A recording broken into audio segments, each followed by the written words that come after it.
নমস্কার, সুনহেরা সফর উইথ জলি এই চ্যানেলে সবাইকে স্বাগত জানাই।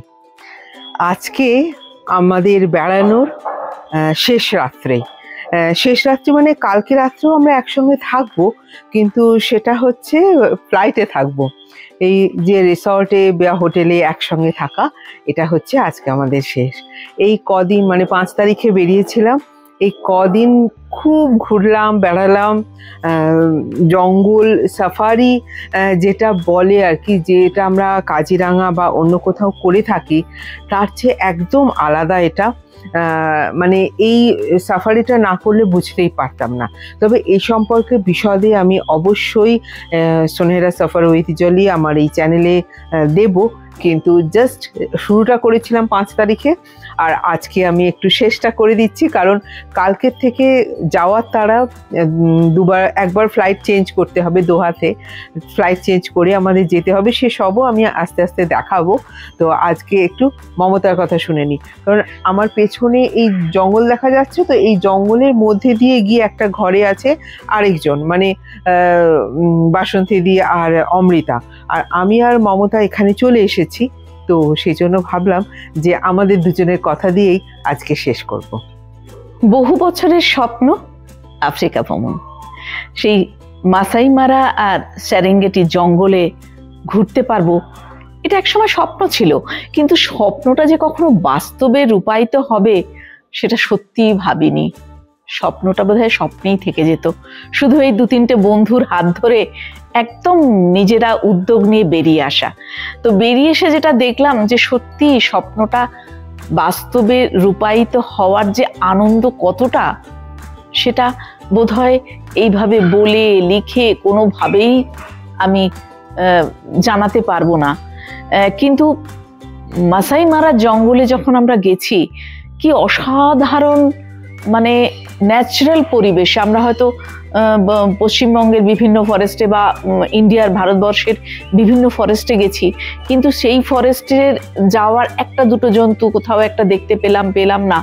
আর এখানে যখন কেনিয়ার জঙ্গলে যখন আমরা ঘুরেছি, অর্থাৎ মাসাই মারাতে যখন ঘুরেছি, দেখছি 2 ফুট দূর দিয়ে সিংহ হেঁটে যাচ্ছে, প্রত্যেকটা জন্তু গাড়ির পাশ দিয়ে চলে যাচ্ছে, কিন্তু তাদের কোনো রকম কোনো ডিস্টারবেন্সও যেমন নেই, আমরাও যেন তাদেরকে বিরক্ত করছি না, তারাও আমাদের কোনো রকম বিরক্ত করছে না। এইটা না একটা অন্যরকম অনুভূতি এনেছে আমার মধ্যে, যে কাউকে যদি আমি বিরক্ত না করি সে কিন্তু বিরক্ত করবে না।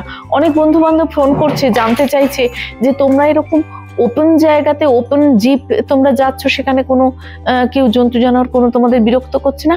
আমরা বলছি না, তারা বিরক্ত করে না। আমরাও তাদের যেমন ডিস্টার্ব করছি না, তারাও আমাদের ডিস্টার্ব করছে না। ঠিক সেইভাবে আমরা যখন তানজানিয়া এলাম, তানজানিয়াতে যখন ফরেস্টগুলোতে ভিজিট করলাম, সত্যি তাই।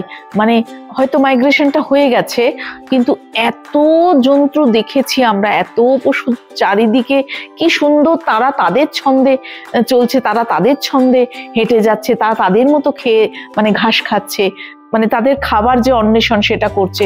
আমরা সামনেই দেখেছি, 10 ফুট দূরে দেখছি সিংহ বসে রয়েছে, কিন্তু কোনো তার পাশে 10-15টা গাড়ি দাঁড়িয়ে আছে, কিন্তু সে কোনোভাবেই কাউকে বিরক্ত, তাকেও যেমন আমরা কেউ বিরক্ত করছি না, সেও আমাদের বিরক্ত করছে না।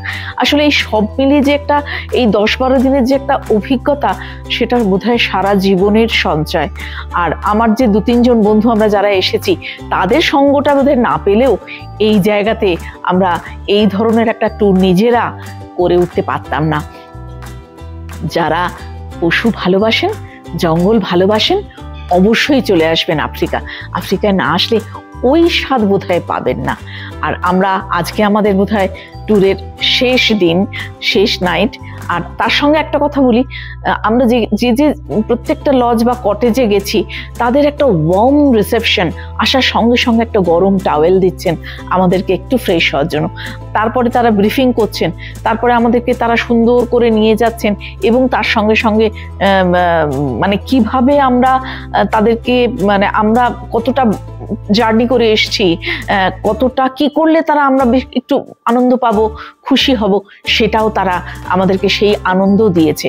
এবং তাদের আন্তরিকতা, তাদের আতিথেয়তা সত্যি মনে রাখার।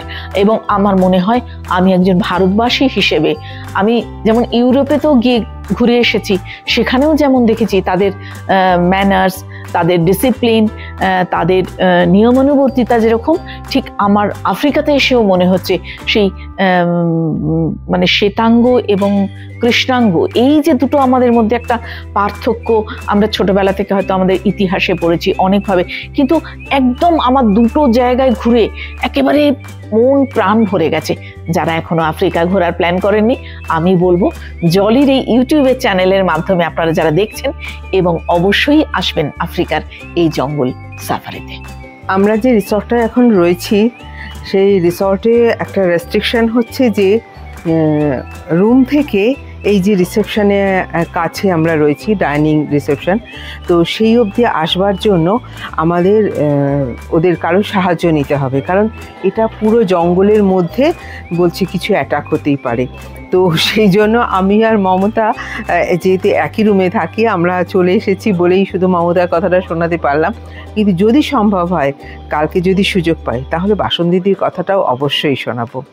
দেখতে থাকুন সুনহেরা সফর উইথ জলি। নমস্কার।